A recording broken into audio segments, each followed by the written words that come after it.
محمد صلى الله عليه وسلم. Alhamdulillah, tentunya senantiasa kita bersyukur kepada Allah atas seluruh nikmat yang Allah berikan kepada kita. Nikmat ini sangat kita rasakan, betul-betul menjadi kekuatan dan obat pada kehidupan kita hari ini ketika kita hidup pada zaman materialisme. Hari ini kehidupan materialisme mengepung kita dari segala macam arah, dari segala macam lini. Orang senantiasa menetapkan standarnya sesuai dengan materialitas dan sesuai dengan finansial yang didapatkan seseorang dan diperoleh. Maka sesungguhnya materialisme itu menggelisahkan. Materialisme itu menimbulkan kekecewaan yang banyak pada kehidupan. Materialisme itu kalau dalam bahasa sunnah disebut dengan hubbud dunia, cinta kepada urusan dunia. Dan sesungguhnya pangkal dari urusan dunia itu selalu kekecewaan, kelelahan, dan keletihan yang tidak ada ujungnya. Maka inilah yang menjadikan kita faham, kalaulah materialisme itu adalah penyakit, maka obatnya itu satu, yaitu adalah bagaimana kita senantiasa memiliki konsep hati yang selalu bersyukur kepada Allah. Syukur itu senantiasa memberikan kepada kita kualitas. Syukur itu pasti memberikan kepada kita ketenangan. Syukur itu pasti memberikan kita kelapangan.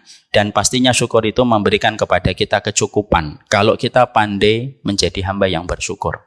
Yang kaya belum tentu cukup. Tapi yang miskin juga belum tentu kurang. Karena kecukupan itu hak prerogatifnya Allah. Allah bagikan kepada hamba yang Allah kehendaki. Siapa orang yang Allah kehendaki hatinya dia itu dicukupi oleh Allah? Yaitu adalah mereka yang senantiasa bersyukur ketika bertawakal terhadap apa yang dia dapatkan. Makanya siapapun di antara kita yang senantiasa bersyukur kepada Allah, pasti Allah akan memberikan kepadanya kecukupan. Ibu dan bapak, pernah nggak kita melihat ada orang gajinya 20 juta, tapi belum tentu cukup. Istrinya di rumah marah-marah karena istrinya membandingkan suaminya dengan suami temannya yang gajinya 40 juta. Anak-anaknya tidak pernah merasa cukup karena circle teman main anak-anaknya itu selalu memilih mainan-mainan yang mahal. Akhirnya gaji 20 juta terasa menyiksa. Setiap pulang, setiap selip gaji diambil, maka terjadi pertengkaran demi pertengkaran antara seorang suami dan istri. Sang suami merasa tidak memiliki kedudukan di mata istrinya karena selalu digugat. Gajinya 20 juta. Padahal 20 juta sebenarnya lebih dari cukup. Ada pula orang yang kita lihat keluarga yang sederhana. Gaji suaminya mungkin cuma 3,5 juta atau 4 juta. Tapi ketika pulang, slip gaji ditarik dari ATM pulang ke rumah. Diterima sama istrinya dengan senyuman. Dicium tangan suaminya dan dia merasa cukup. Anak-anaknya dikondisikan hatinya oleh Allah. Allah yang memutarbalikkan hati anaknya. Lalu akhirnya anak tersebut tidak pernah meminta satu mainan yang mahal. Kalau melewati toko mainan, anaknya dilembutkan hatinya oleh Allah untuk tidak berani meminta. Karena dia tahu bagaimana perjuangan seorang bapak ketika mencarikan rezeki untuknya. Akhirnya 4 juta terasa sebagaimana di antara taman-taman surga. Kenapa? Karena mereka memiliki konsep kesyukuran yang begitu luas di dalam kehidupan. Inilah yang menjadikan kita paham. Paham materialisme mengatakan kepada kita bahwasanya kaya itu pasti cukup. Salah. Kaya belum tentu cukup. Kalau kaya itu pasti cukup, pasti koruptor itu tidak datang dari orang kaya. Tapi kenapa koruptor itu rata-rata yang korupsi dan tertangkap? Kalau itu benar, rata-rata rekening mereka di atas 3 miliar, di atas 5 miliar, di atas 10 miliar. Tapi masih bisa korupsi karena yang kaya belum tentu cukup. Kenapa banyak orang miskin ketika menemukan tas isinya uang di toilet bisa mengembalikan uang itu tanpa dia kurangi sedikit pun atas tas yang dia dapatkan? Karena kadang-kadang yang miskin itu merasa cukup.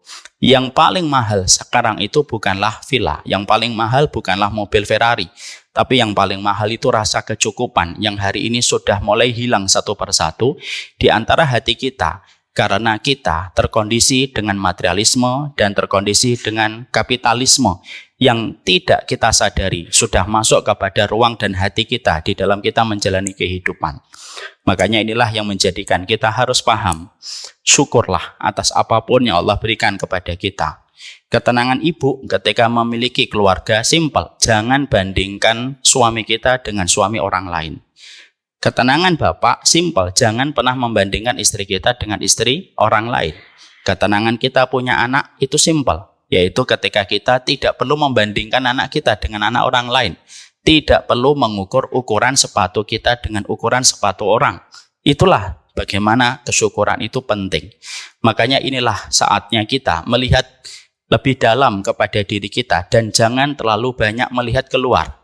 Kasratun nadhar, kata Ibnu Rajab, banyak melihat itu bisa meradangkan hati. Kalau tenggorokan kita bisa radang gara-gara es, hati itu bisa meradang kalau kita sudah banyak melihat dan mulai membandingkan. Makanya Allah menyampaikan wa fi anfusikum afala tubsirun. Dalam diri kalian itu loh, lihat. Apakah kalian itu tidak melihatnya? Ini sudah 2, insyaallah 3 lagi.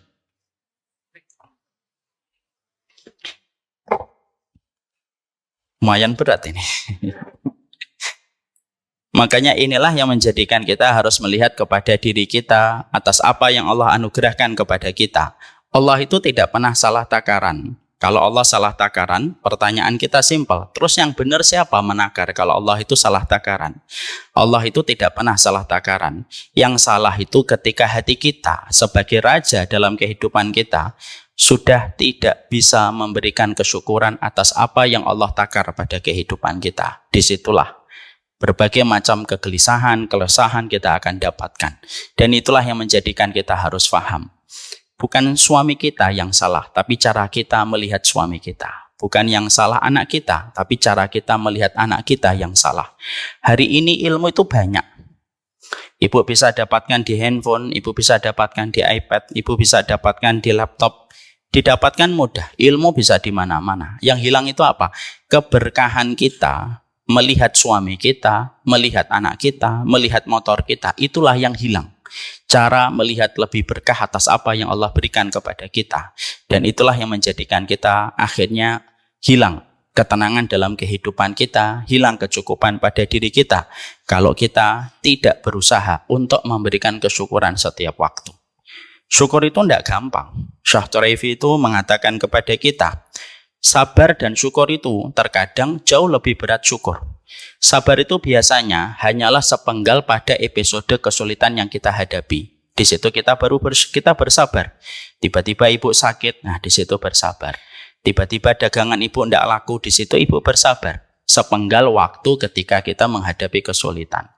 Tapi kalau syukur itu tidak bisa sepenggal waktu. Tapi sepanjang masa kita hidup kita bersyukur. Karena apa? Nikmat yang Allah berikan kepada kita itu sangatlah berlimpah. Cuma kita sering tidak merasa. Karena kita sering dilalaikan dari setiap nikmat yang Allah berikan pada kehidupan kita. Dan syukur itu sulit. Makanya Nabi tidak pernah meninggalkan dzikir yang beliau lazimi setiap habis sholat. Allahumma a'inni ala dzikrika wa syukrika wa husni ibadatika. Dan itu dilazimi Nabi bukan hanya habis sholat subuh.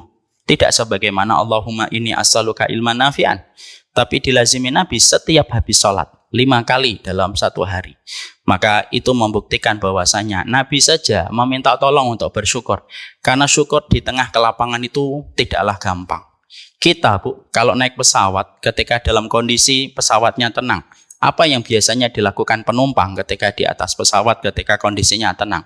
Ada yang tidur, ada yang ngorok, ada yang sibuk membuka-buka file film yang ada di layar screen di depannya dia duduk. Ada yang bercanda, yang bercandanya mungkin tidak terlalu penting. Kenapa? Kondisi pesawat lagi dalam kondisi tenang. Tapi ketika pesawat mengalami turbulence, apa yang terjadi, Bu? Kita istighfar, kita bertaubat, kita lalu ingat mati, lalu ingat kesalahan kita sama suami. Padahal di rumah tidak pernah ingat kesalahan itu. Ingat tentang kekurangan kita menjadi seorang ibu, itu ingat semuanya ketika pesawat itu turbulence.